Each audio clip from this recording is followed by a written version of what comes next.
Welcome, everybody, to another episode of Fins Nation. I'm your host, Louis Sung, and today I'm actually going to be joined by one of my cohorts on the 5 Reasons Sports Network. I am joined by Hussam Patel of the Scouting Combine. We're going to be talking about some of the Miami Dolphins draft picks again. Yep, but we're going to go a little more in depth this time because, unlike yours truly, Hussam actually watches film of these college prospects before they come out, and now that he's had a chance to get a quick look at some of these guys, he will be going more in depth later, and I'll let him explain how that's all going to go down. It's going to be a lot of fun. We're going to talk about some of the roles that these players are projected to have. So the likes of Ryan Hayes, is he actually going to do anything? Elijah Higgins, what could he potentially do? Cam Smith, Devon Achane. We'll basically go over a little bit over everybody. But before we get into all that, just want to go ahead and mention that this show, as always, is brought to you by our good friends over at U Brake Wheel Fix. U Brake Wheel Fix is the complete automotive wheel solution. Ever parked too close to the sidewalk curb? U Brake Wheel Fix specializes in the repair of damaged wheels from bends, cracks, and curb rash. Or maybe your wheels are faded or peeling. You don't need to replace them, as U-Brake Wheel Fix can refinish them to like new.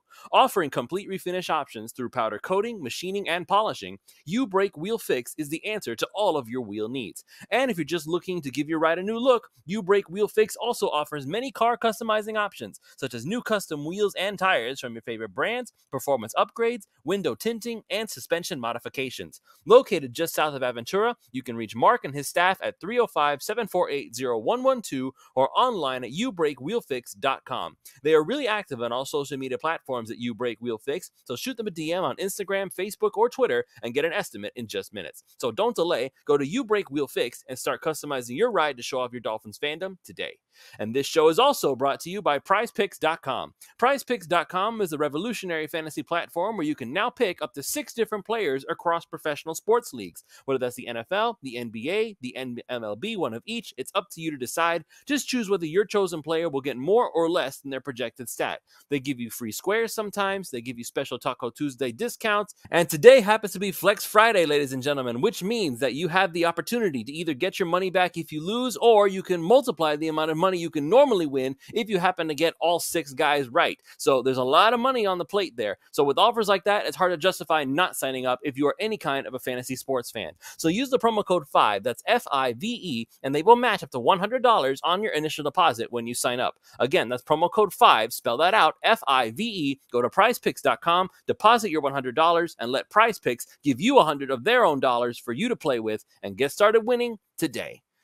All right, so now that we've gone ahead and gone into all of that, let's get started with these prospects. So obviously the first one you're going to be talking about, Hussam, is obviously our second round pick, the 51st overall pick.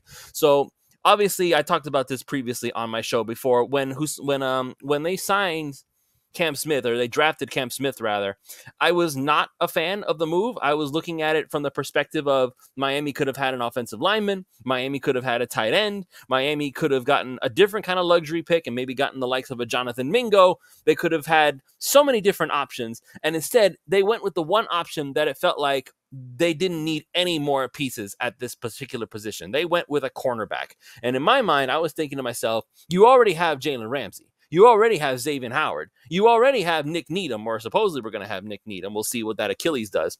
We're going to have Trill Williams back. We still have Kader Kohud, who did a fantastic job. And so here we are using our earliest pick in the draft, which would have been a first rounder, but Bruce Beal messed everything up. And now we are going instead with a corner. And I'm thinking to myself, is this kid actually going to play? So I want to get your thoughts on the whole thing, because I've kind of done a little bit of a 180 on the whole Cam Smith pick, but I want to get your thoughts on it from a more educated scouting perspective. Well, first of all, Louis, thanks for letting me in on the show over here. Excited to be here on Fins Nation Daily Show here on the 5 Reasons Sports Network. But yeah, man, I mean, this pick of Cam Smith in the initial 10 seconds, I was like, wait, what? Another corner? And then 30 seconds of my mind processing, I was like, wait a minute. This actually makes sense. So Cam Smith was actually my number 6 corner on the board, and it made sense as to why.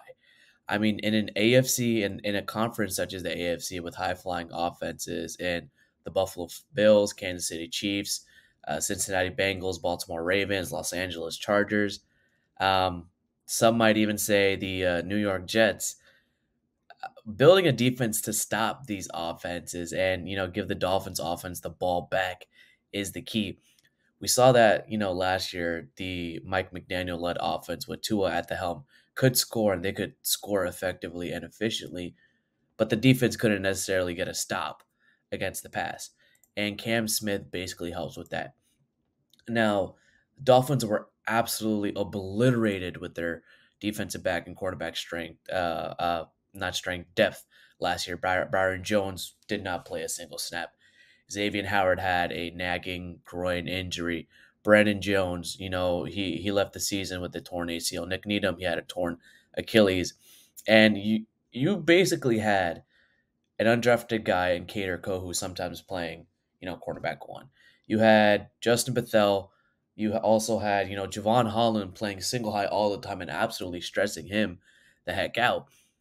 You need help. In a pass happy league, you need to have at least 6 to 7 good defensive backs in your rotation. And, Cam Smith is one of that.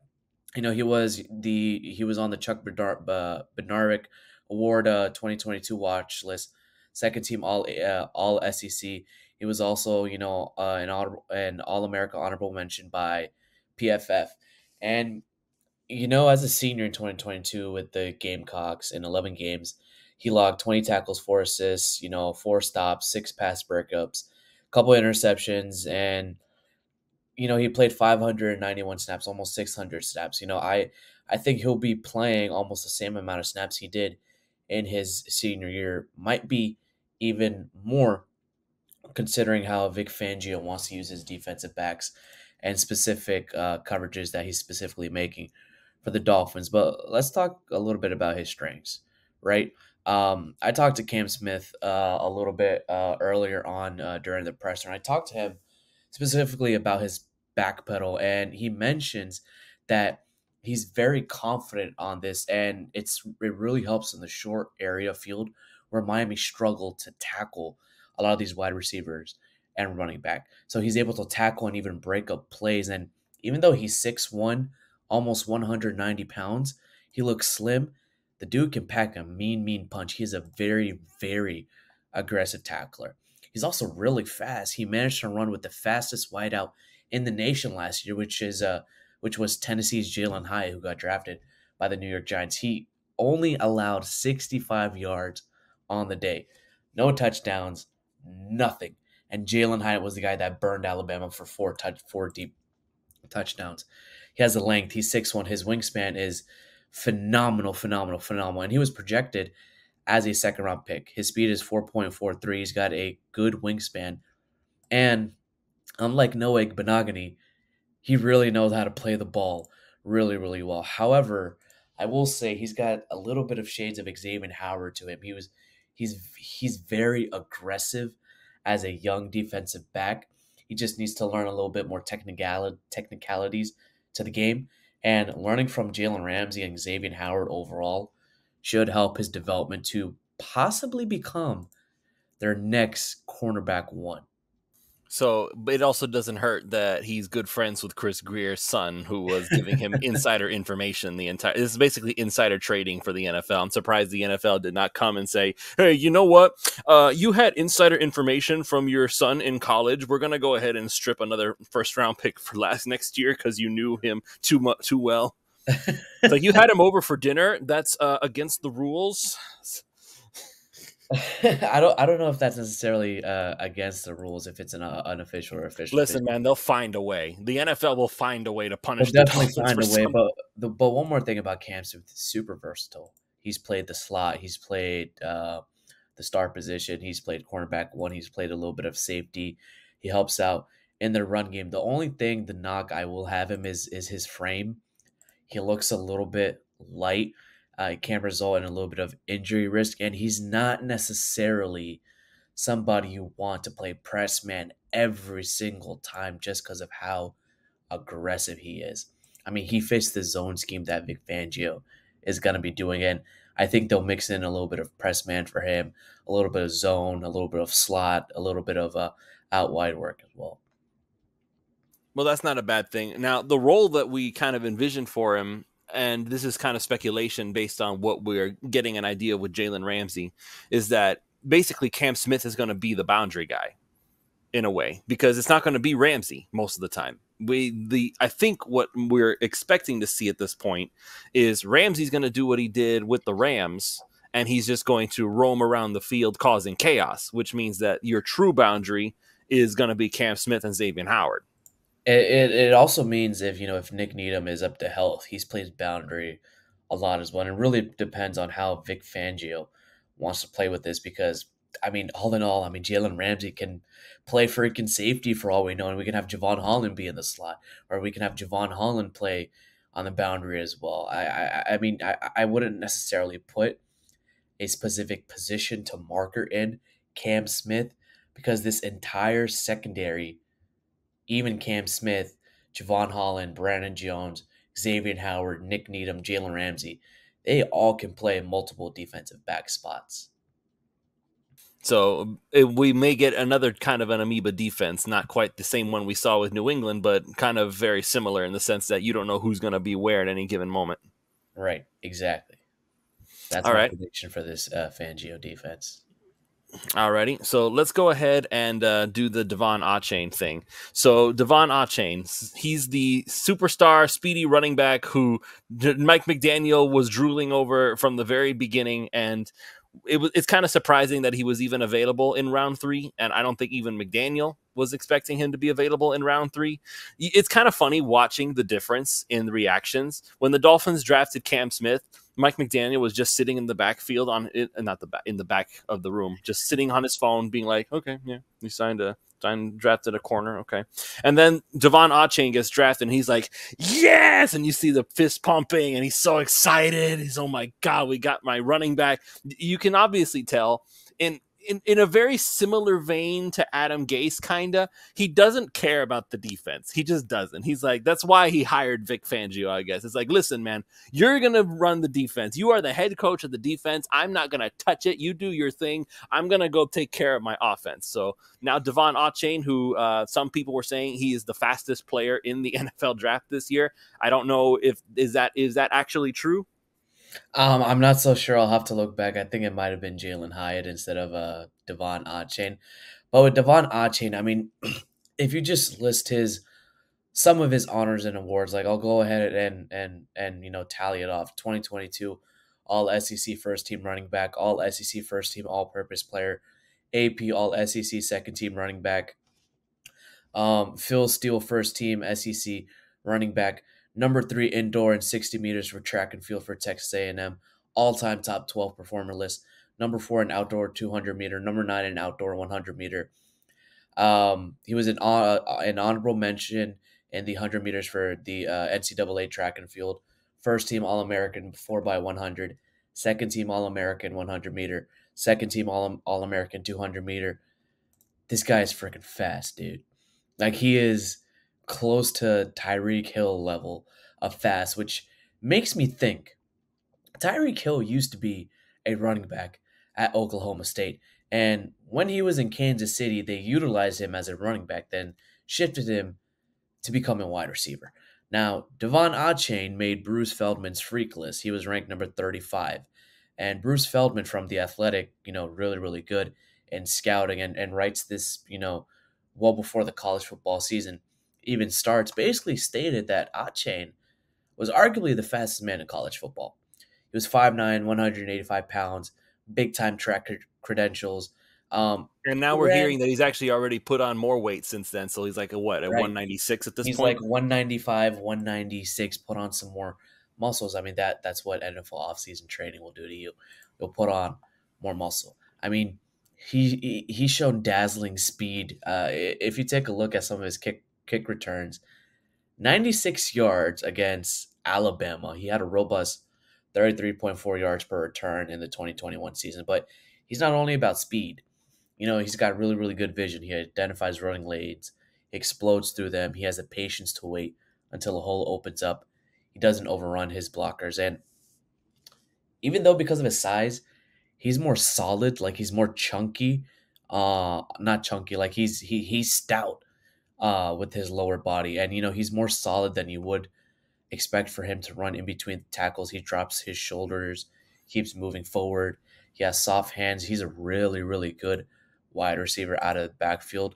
compared to Jeff Wilson, Miles Gaskin, and Raheem Mostert, and even former Dolphins Chase Edmonds, who had butter for hands. And that was supposed to be his bread and butter, catching passes. So, Right. but it's funny you mentioned his catching out of the backfield, because a couple of times now I have compared him to basically saying, at least for this season, that he could potentially be the Darren Sproles of the Miami Dolphins offense. But I keep getting rebuffed on that. I don't know if you feel the same. Just a little bit. I will say he's more so similar in his play style to CJ2K Chris Johnson from Tennessee. That's what I really see from Devon Achane. I mean, he's got legit track speed. When he's on a runaway, I mean, he's gone. But he doesn't have the size to be that bell cow back. He's not going to be the type of running back to take 20 carries a game. He split some time with Anais Smith, in Texas A&M. He's 195 right now. Maybe it'll help him in pass protection. He's not the best pass protector, but, he can hold his own in some moments. I'm not so sure how they want to utilize him just yet, whether he'll be like just for third down, passing down purposes, or a second and shorts to get Well, those that's what. speed. Well, that was third down passing is what I meant when I said that he could be the Darren Sproles of the offense, because I've always, maybe it's just my Madden kind of mentality kicking in, but I've always wanted to have this one guy that I can just package in and say, you're the guy who we get on wheel routes. You're the guy who's going to catch the dump off over the middle, and you're going to go ballistic with your speed. That's what Darren Sproles for a long time was in this NFL. He was the pass catching running back who could just dodge and weave and make it so that he could get the yards you needed. Right. It's just with Achane, he's that change of pace guy. He's not your traditional guy, but he has elite athletic ability, smart running style. He has that complete profile that Mike McDaniel wants in his running back running this system. He just needs to be paired up with a bigger back like Jeff Wilson and Raheem Mostert to complement him and take off some of this workload as a running back.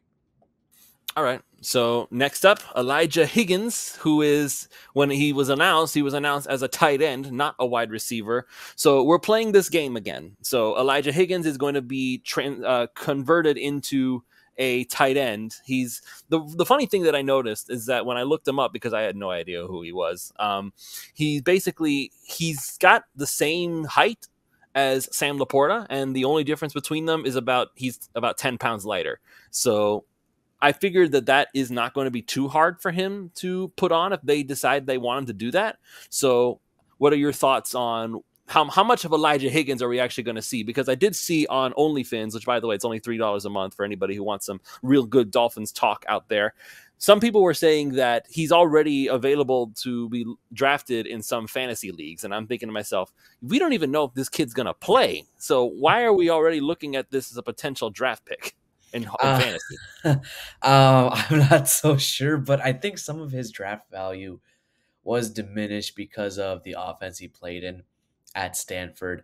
Tanner McKee went, I believe, in the third or fourth round, and this Stanford offense didn't utilize the best of his athletic ability.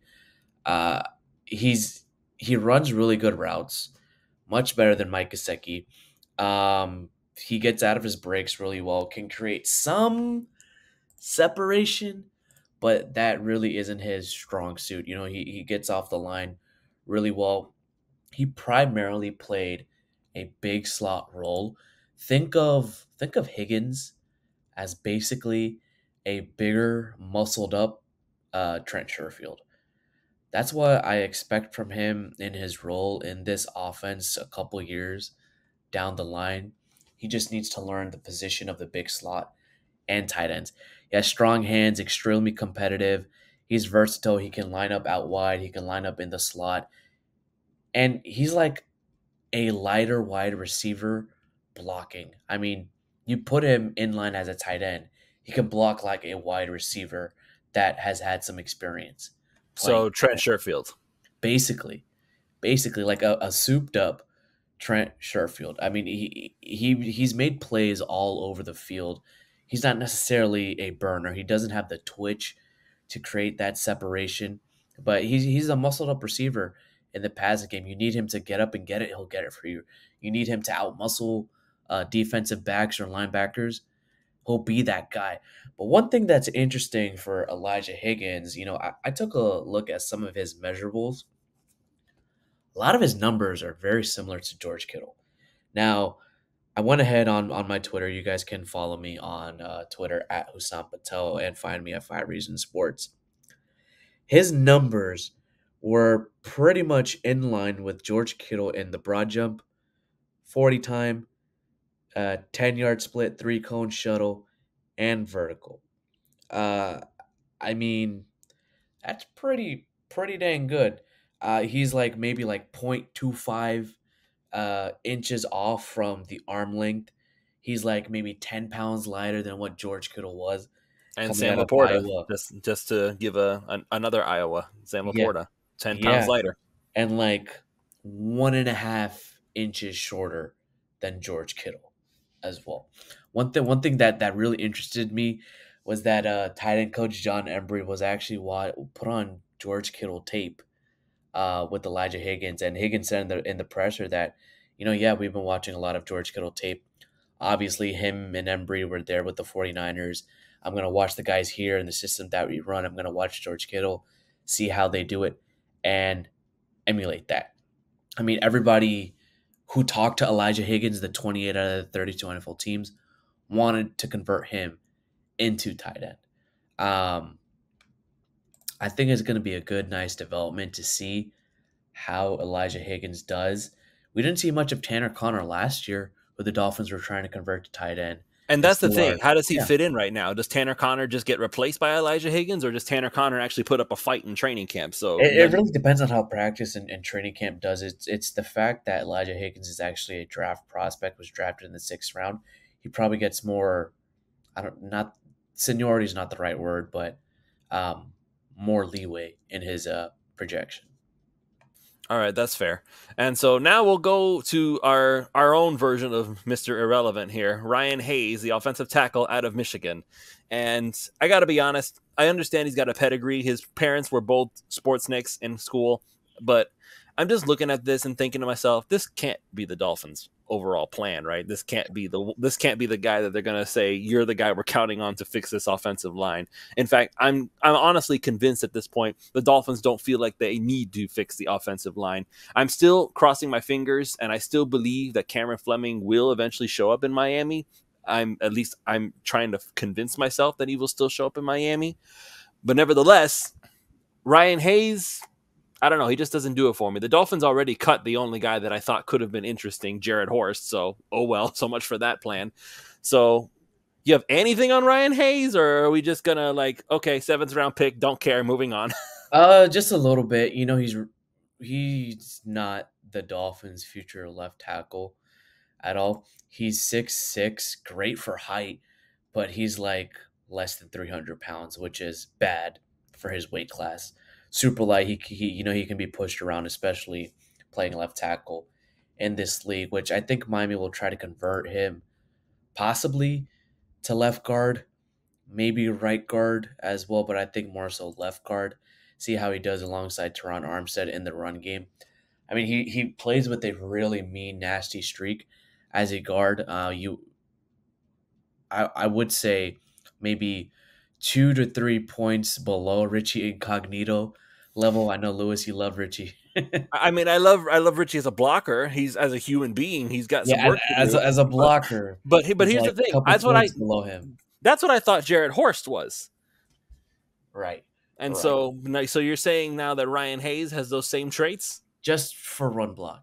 Just for run just blocking. just for run blocking, but Ju- pass blocking, he's gonna get pushed around. Yeah, he's gonna get pushed around. He needs work on his, balance, his agility, his technique as well. He's just very tall, very long, and he won't necessarily be, a decent enough pass protector to become a starting left tackle or left guard in this league. For now. For now. Well, I mean, I guess if anything surprises us.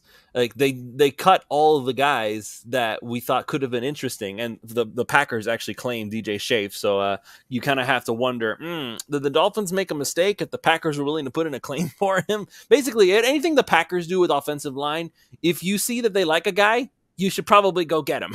That's just how the Right. rules should be. Right. So, oh well, Dolphins just don't know how to scout offensive linemen, I guess. But in any case, so with that being said, just real quick, I don't know if you have any thoughts on Isaiah Wynn or Obwehi or however you say it. I don't know how you say it. Wikipedia says it's Obwehi. I don't know if that's how you say it. I haven't necessarily watched or studied a ton of Cedric Owehi, but with Isaiah Wynn, I do have something. Um, he was not a natural right tackle for New England. No, it He was was, supposed to be a left tackle. Then he got bumped because Trent Brown, I guess, was better. yeah, right tackle was not his natural position in New England. They changed up the scheme. Matt Patricia was the play caller. That offense was not functional at all. Nobody in that offensive line was functional except for my guy, left guard Cole Strange, who was on the show as well. He was playing out of position. Like, imagine you tell Teron Armstead to play right tackle. Like, that's like, I still expect average play from him. okay, basically you play Liam Eichenberg at center. How about that? Who knows? Maybe he's good at it. I don't know. We've never seen it. It's basically like wiping your own butt, but with a different hand. Okay. It feels weird. It's okay. It's Okay. out of position. Okay. It makes no sense. I think Wynn could try and push Liam for that starting spot if alongside Teron Armstead as a left guard. You Eh. know, he's good in run blocking, not necessarily pass blocking, but you need to bring people in that'll push to drive your younger guys and push that competition. So I think that's what the Isaiah Wynn move is. So out of the 3 first-round draft busts now sitting on Miami's offensive line, who's the bust who's going to bust the least and play right tackle? Exactly. Or left guard. So I'm guessing Austin Jackson still keeps his job. That's what I'm assuming at this point. But anyway, so as usual, whenever we have a guest, the show runs long. It ran long when Eric Whitekey came on. It's going to run long with Hussam. By the way, Hussam, I mentioned it at the top of the show, but for anybody who's wanting some more in depth on some of these draft picks, you have some things going on, correct? Yeah, we do. Alfredo Arteaga from 3 Yards Per Carry and I are planning on doing a couple of chalk talks, breaking down the X's and O's of some of these Dolphins draft prospects and their UDFA guys that they've brought in. We're not going to be doing it on the 5 Reasons YouTube channel. We're going to be trying it on Playback TV, where we can actually look at them on YouTube on their all 22 clips. Start it, stop it, and actually analyze it as well. So make sure you go ahead, see our tweets online, follow Al, follow me on Twitter, follow 5 Reasons Sports on Playback TV, and you guys should be able to see our streams over there. All right, perfect. So there you go, guys. For anybody who wants some actual in-depth X's and O's on these guys, go ahead and check out the Scouting Combine with Hussam Patel and Alfredo Arteaga. And for those of you who need to get your wheels done, go to You Break Wheel Fix. They're the complete automotive wheel solution. They can give you custom wheels. They can get them fixed up for you so you don't have to toss them into the trash bin, or they can customize your ride to give you the ultimate Dolphins fantasy. So go ahead and reach out to Mark and his staff at 305-748-0112 or online at youbreakwheelfix.com and go to prizepicks.com. Again, today is Flex Friday. So basically, if you put in $20 to bet, you're going to end up getting your $20 back if you lose. So there's really nothing to lose today at Flex Friday. Or if by any chance they happen to do it this way instead, you could win up to 30 times the amount that you put in. So let's say you just have this crystal ball and you want to put in $100 bet to get all 6 players right. That means that you are going to get, what's 100 times 30? $3,000? You could win $3,000 if you really are confident in your ability to pick guys. So again, use that promo code 5. That's FIVE. Go to prizepicks.com. Get started winning today. Hussam, thank you very much for joining me. I really appreciate the time. Of course. Thanks for having me on, Lewis. All right. And we will see you all next week for another week of Fins Nation.